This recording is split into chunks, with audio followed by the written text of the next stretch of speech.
지난 주일에는 예수님을 향한 한 여인의 사랑과 헌신의 이야기를 살펴보았지요. 그 이야기가 모든 대제사장들과 율법학자들이 예수를 죽일 음모를 구체적으로 했다는 이야기 바로 뒤에 기록이 되어 있기 때문에 예수님을 향한 사랑과 헌신은 사순절 기간 중에 성도들이 묵상해야 할 중요한 주제 중에 하나가 된다고 말씀을 드렸습니다. 오늘 본문 내용도 사순절 기간 중에 우리들이 깊이 묵상해야 할 예수님의 중요한 가르침이라고 볼 수가 있습니다. 이 말씀은 예수께서 구체적으로 고난의 길을 가시기 위해서 예루살렘 성에 입성하신 바로 뒤에 제자들에게 가르치신 것이라고 요한복음은 전하고 있기 때문입니다. 내가 진정으로 너희에게 말한다. 이렇게 진정으로 우리 그릭 말에는 아멘 이렇게 되어 있습니다. 그렇게 두 번씩이나 강조하면서 말씀하신 내용이죠. 밀알 하나가 땅에 떨어져서 죽지 않으면 한 알 그대로 있고 죽으면 열매를 많이 맺는다. 이 말씀은 예수님께서 당신께서 당하시는 고난과 죽음의 의미가, 이제 곧 당하게 될 고난과 죽음의 의미가 무엇인지를 제자들에게 잘 요약해서 가르쳐 주시는 말씀이라고 볼 수가 있습니다. 당신의 죽음은 땅에 떨어져서 죽는 밀알과 같다는 뜻이지요. 그리고 그 죽음으로 인해서 수많은 생명들이 열매로 맺혀지게 될 것이다 라고 하는 그런 뜻입니다. 당신이 밀알처럼 죽게 되면 많은 생명들이 거기에서 열매로 맺혀지게 된다 라고 하는 당신의 죽음의 의미를 고난 시작하시면서 제자들에게 가르쳐 주신 것이죠. 예수님의 말씀은 그대로 이루어졌습니다. 그래서 그의 죽음을 통하여서 수많은 생명들이 생명을 얻게 되고 열매로 맺혀지게 되었습니다. 성경은 이 사실을 다음과 같이 증거하고 있는데요. 많은 증거 중에 제가 몇 절만 인용을 했습니다. 우리가 잘 아는 요한복음 3장 16절의 말씀도 이것을 증거한다고 볼 수가 있지요. 하나님이 세상을 이처럼 사랑하셔서 독생자를 주셨으니, 그저 주신 것만이 아니에요. 그 독생자로 하여금 고난과 죽음과 십자가를 지게 하셨어요. 그래서 십자가에 죽게 하셔서 밀알이 되게 하셨어요. 그러고 나니까 어떤 결과가 일어나느냐? 누구든지 그를 믿게 되면 멸망하지 않고 영생을 얻게 될 것이다. 누구든지 멸망하지 않고 영생을 얻기 위해서 그가 십자가에 달려 죽은 것이다. 로마서 5장 18절과 19절에는 이렇게 바울이 설명하고 있습니다. 한 사람의 범죄 행위 때문에, 아담을 얘기하고 있죠. 모든 사람들이 유죄 판결을 받았어요. 그래서 아담의 원죄가 우리 모든 사람들에게 이렇게 미치게 되었습니다. 그런데 이제는 한 사람의 의로운 행위, 예수님을 얘기하고 있죠. 한 사람의 의로운 행위가 뭐냐? 그것이 바로 밀알이 되신 행위지요. 십자가에 죽으신, 그래서 밀알이 되신 그 행위 때문에 모든 사람이 의롭게 하여 주심을 받고 뭘 얻어요? 생명을 얻게 되었다. 한 사람 아담이 순종하지 않으므로 말미암아 많은 사람이 죄인으로 판정을 받게 되었죠. 우리는 날 때부터 죄인이었어요. 그런데 이제 한 사람, 예수님이 순종함으로 말미암아, 무슨 순종했어요? 기꺼이 십자가를 지시는 순종이죠. 주님, 가능하면 이 잔을 내게서 치워주십시오. 그러나 내 뜻대로 마시고 아버지의 뜻대로 해주십시오 라는 그러한 순종, 십자가를 지시는 그 순종, 그래서 밀알이 되신 것, 그걸로 말미암아 많은 사람이 의인으로 판정을 받게 되었다. 우리들이 의인으로 판정을 받게 되었다라고 바울은 예수님의 밀알 대심의 의미를 이렇게 설명해 주고 있습니다. 당신 자신이 미랄이 될 것임을 말씀하신 후에 내가 이제 미랄이 되어서 많은 사람에게 생명을 줄 것이다 라고 말씀하신 후에 예수님은 제자들에게도 또 우리들에게도 미랄의 삶을 살라고 권면하시고 말씀하십니다. 우리들에게도 미랄의 삶을 살아라, 미랄이 되어라, 그렇게 말씀하시는 거예요. 자기의 목숨을 사랑하는 사람은 잃을 것이요, 이 세상에서 자기의 목숨을 미워하는 사람, 다시 말해서 미랄의 삶을 사는 사람, 미랄이 되어 땅에 들어가 썩는 사람, 헌신하는 사람, 희생하는 사람, 그 사람은 영생에 이르도록 그 목숨을 보존하게 될 것이다. 나를 섬기려고 하는 사람은 누구든지 나를 따라오너라. 내가 미랄이 된 것처럼 너희들도 미랄이 되거라, 그런 얘기죠. 내가 있는 곳에는 나를 섬기는 사람도 나와 함께 있을 것이다. 누구든지 나를 섬기면, 누구든지 나처럼 미랄이 되면 나의 아버지께서 그를 높여주실 것이다 라고 하는 것이 오늘 본문 말씀의 내용입니다. 본래 히라보 성경 원문의 단어는 일반적인 곡식의 나달을 뜻하는 것이었습니다. 왜 미랄이라고 했을까? 왜 꼭 밀이라고 했을까? 궁금해서 찾아봤는데요. 본래 히라보 원문에는 이 밀이라고 나오지 아니하고 그냥 일반적인 곡식의 나달을 얘기하고 있어요. 그런데 영어로 번역할 때 wheat, 밀로 번역을 한 것입니다. 그 당시 성경을 읽는 대부분의 사람들의 주식이 밀과 빵이었기 때문이었을 것입니다. 그러나 미랄로 번역되었기 때문에 그 본래의 뜻이 바뀐 것은 아닙니다. 예수님께서 이 말씀을 하신 목적은 그것이 미랄이냐, 뭐냐, 이런 거에 초점이 있지 아니하고 그것이 어떤 곡식의 나달이든지 한 알이 땅에 심겨지면 곡식의 한 알이 땅에 심겨져서 그것이 썩고 거기에서 그러면 많은 열매를 맺는 자연의 법칙을 통해서, 이게 자연의 법칙이죠. 그 자연의 법칙을 통해서 우리들에게 귀한 영의 진리를 가르쳐 주려고 하신 것이기 때문입니다. 그러면 구체적으로 미랄이 되라 라는 말의 뜻이 무엇일까요? 저는 이 말씀을 준비하면서 여러 가지로 많이 고민도 하고 기도도 하고 그렇게 생각하면서 말씀을 준비했어요. 너무 부담스러운 얘기 아닌가? 왜? 예수님이 십자가의 길을 가시면서 당신이 미랄이 되라고 하셨는데 우리도 보고도 땅에 들어가서 죽어라, 썩어라, 없어져라 그런 말이니 우리도 예수님처럼 죽으라는 얘기인가? 물론 순교하여서 미랄이 된 성도들도 기독교 역사 가운데 많이 있는 것을 우리가 압니다. 저들이 뿌린 순교의 피가 미랄이 되어서 선교지에서 순교하면 예수님의 이름 때문에 순교한 그의 피가 미랄이 되어서 나중에 그 지역에 복음의 꽃을 활짝 피게 하고 복음의 풍성한 열매를 맺게 했다고 하는 것은 기독교 역사를 통해서 우리가 너무나 잘 알고 있습니다. 또한 순교는 아니지만은 복음의 불모지에 가서 뿌린 선교사들의 헌신과 섬김이 또 미랄이라고 볼 수가 있죠.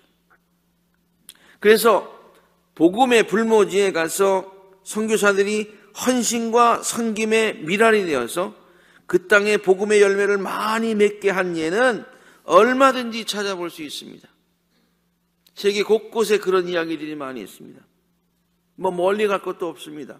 우리나라의 한국의 기독교 100년 역사를 보더라도 그와 같은 예는 많은 미랄들이 뿌려졌다고 하는 사실을 우리 쉽게 찾아볼 수 있습니다. 양화진에 가면 저도 한번 가봤습니다만은 우리나라에 와서 미랄이 되었던 많은 선교사들의 무덤이 거기에 있습니다. 묘들이 거기에 쭉 있어요.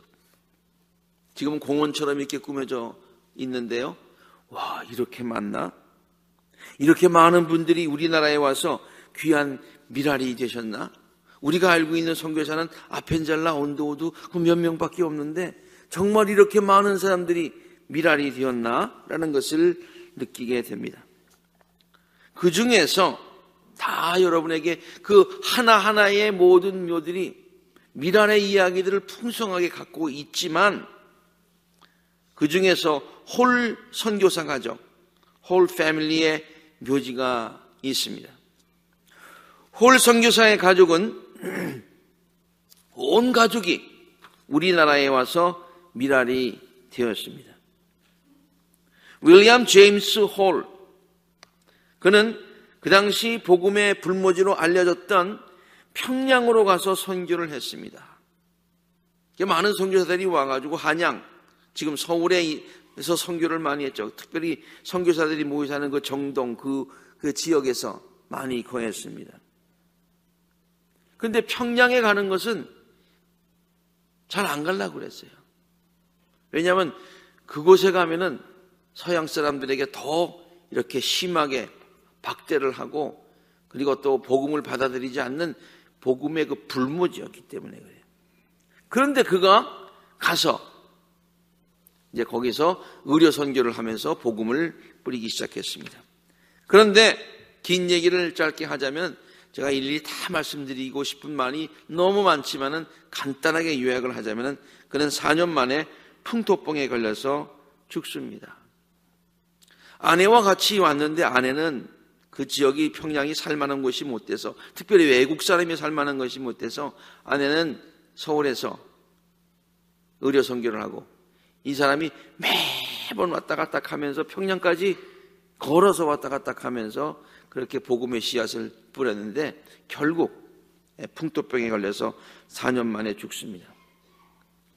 그때 남은 가족은 막 돌이 지난 아들 셔우드와 태중에 7개월이 된 에디스 마가렛이었습니다.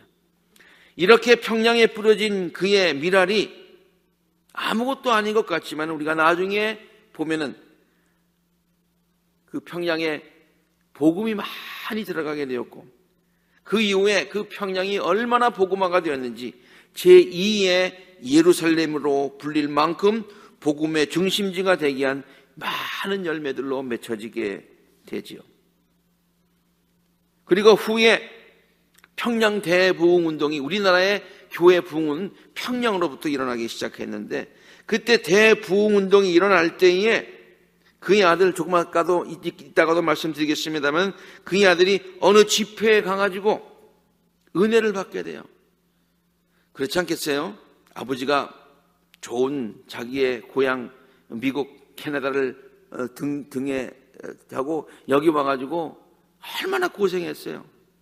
나는 이 다음에 크면 우리 아버지처럼 안 될 거야, 그런 생각을 가지고 자랐겠죠. 그런데 그 평양 대부흥운동 때 아들이 은혜를 받고 나중에 다시 조선에 오는 선교사가 되겠다는 헌신을 하게 되는 거예요. 아버지가 뿌린 씨앗이 평양에 있는 많은 죽어가는 영혼들도 살렸지만 아들을 헌신하게 하는 그런 씨앗이 되었다고 하는 그런 사실이죠. 로제타 셔우드는 부인인데요, 남편보다 먼저 조선에 온 선교사였습니다.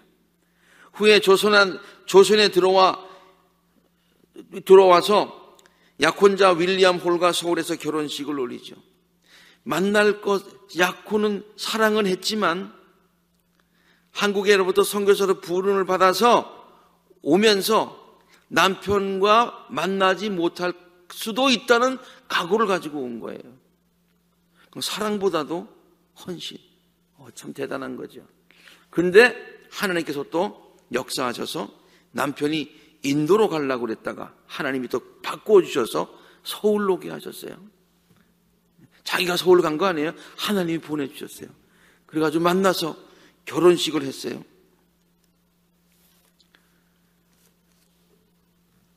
그 결혼식이 조선에서 드려진 최초의 서양식 결혼식이었다고 얘기를 합니다. 얼마나 많은 사람들이 아주 신기하게 봤는지 유명한 얘기죠. 남편은 평양에서 선교하고 자신은 아이를 데리고 서울에서 의료 선교를 했습니다. 그러던 중에 남편이 평양에서 병을 얻어 숨지게 되고 남편을 양화진에 묻고 그리고 잠시 미국에 귀국하여서 아까 애가 있었다고 그랬잖아요. 딸을 출산한 뒤에 다시 조선으로 와서 선교를 했습니다. 남편이 다 이루지 못한 선교의 꿈을 이루라는 주님의 음성이 자꾸만 그 여자의 마음을 감동시켰기 때문이죠.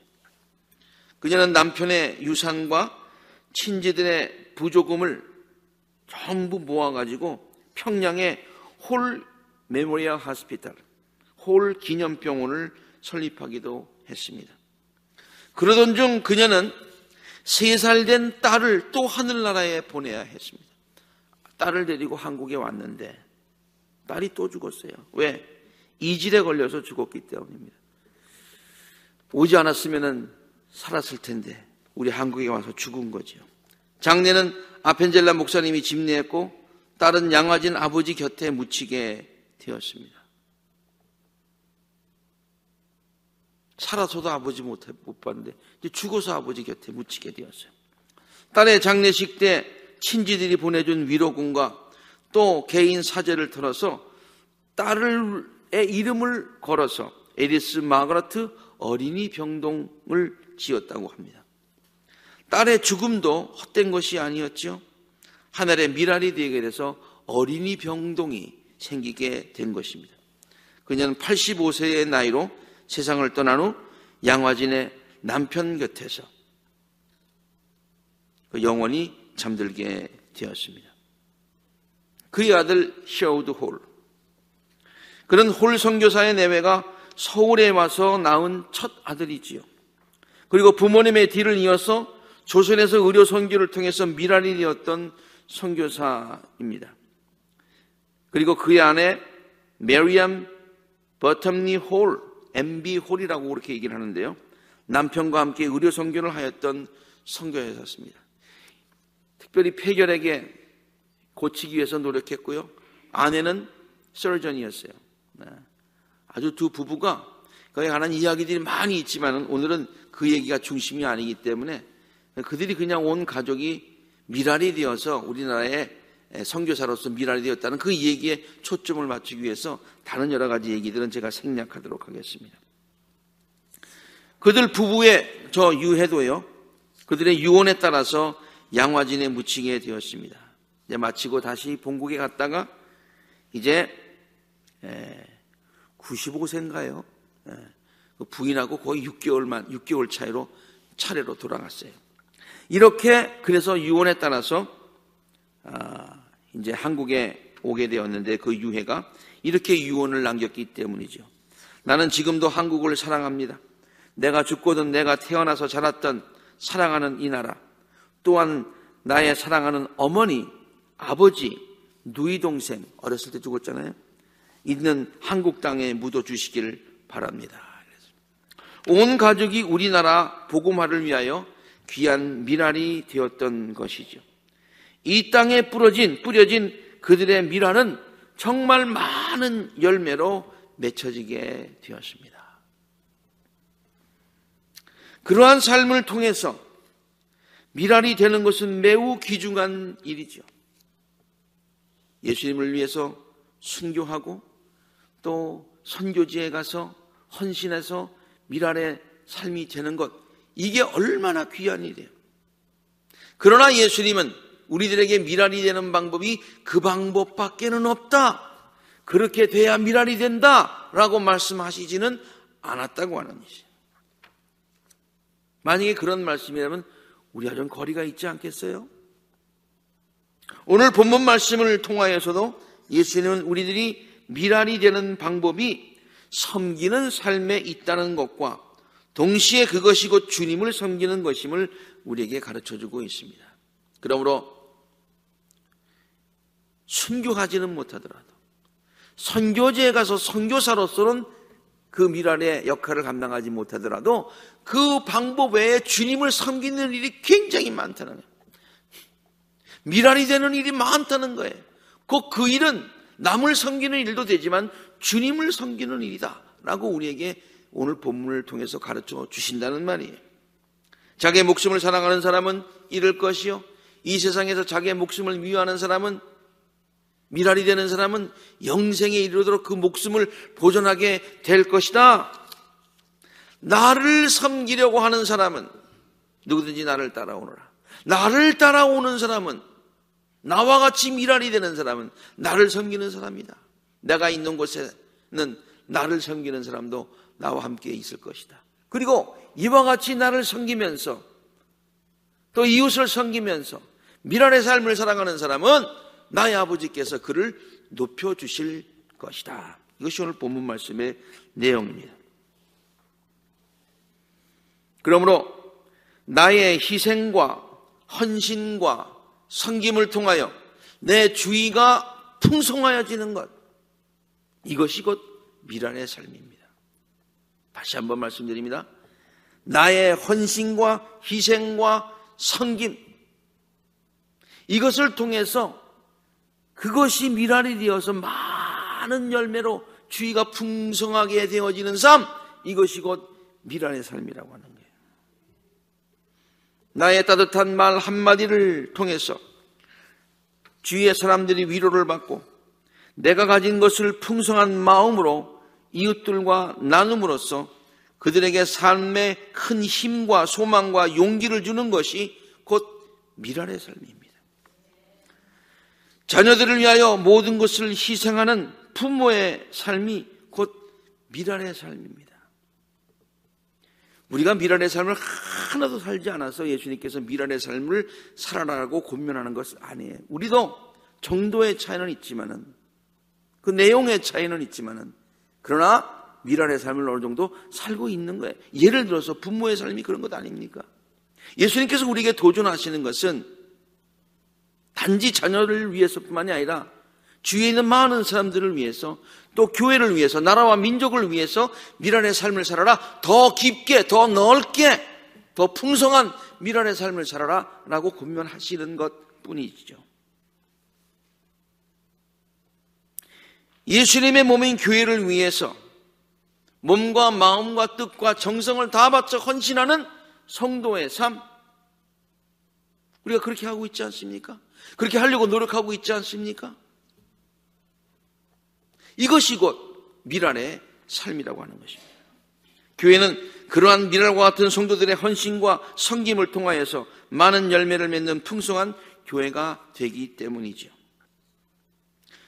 우리가 선교지에 가서 선교사는 되지 못한다 하더라도 선교지를 향한 성도들의 기도와 헌신, 성도들이 선교지에 뿌리는 그 같은 헌신, 정성, 물질, 이것이 우리가 뿌리는 미랄이다, 그런 얘기예요.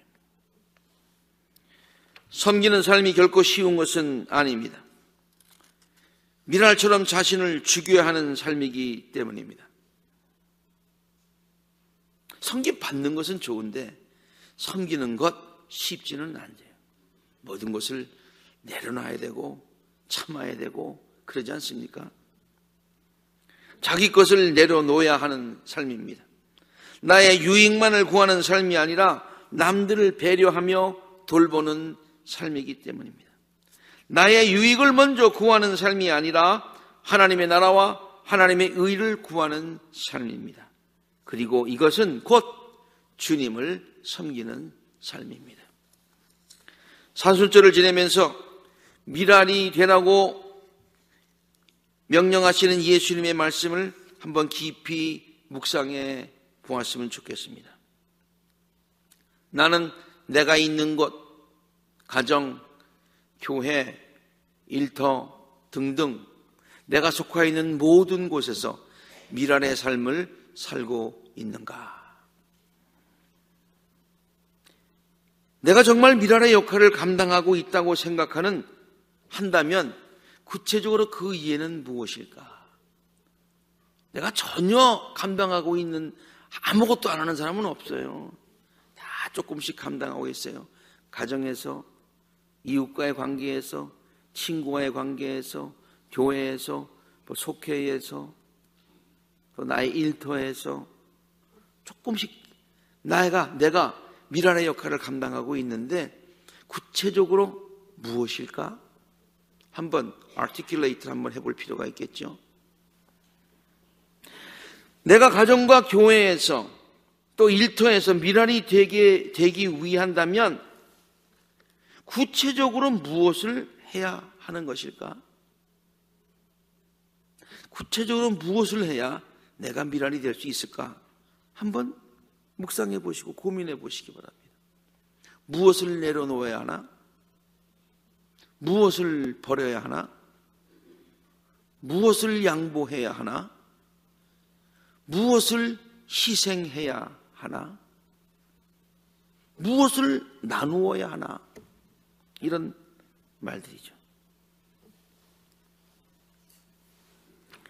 그리고 미랄의 삶을 향한 귀한 결단이 이번 사순절 기간 동안에 특별히 우리 모두에게 있게 되기를 바랍니다. 주님께서 우리들의 결단을 기뻐하시고 또 그것들을 이룰 수 있는 힘과 용기를 주실 줄로 믿습니다.